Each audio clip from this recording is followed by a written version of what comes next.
בדיקת ינות ישראלים. טוב, הענב שאני שותה היום נקרא קולומבר. חשוב לציין, שהם גם אמרו לי את זה כמה פעמים, שהיין עצמו לא עבר חבית. אז זה הולך להיות מעניין, לרוב אני אוהבת קולומבר. טוב, מבחינת הריח הוא כזה מאוד מזכיר לי כזה ריחות של אגס כזה, אפילו כזה שאתה קם בבוקר וזה כזה הריח הראשוני שאתה מקבל כזה מהצמחים בחוץ. אפילו טיפה כזה מזכיר לי מסטיק בזוקה. אני אבחן הטעם. אוקיי.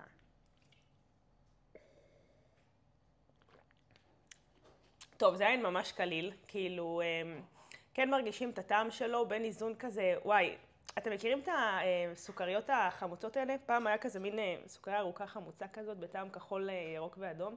זה ממש מזכיר את הטעם הזה, טיפה חמצמץ. טעמים של תפוח, אגס.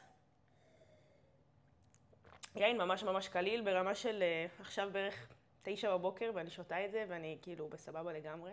בקיצור, העין הזה מתאים יותר לאנשים שרוצים יין שהוא יחסית קליל, אפילו כזה איזה מסיבת בריכה, שיהיה להם כזה יותר טעמים שהם חמצמצים כאלה, סורסים. יין ממש ממש חמוד. גם מפתיע שהוא לא עבר חבית, אני מאוד אהבתי. אחלה יין.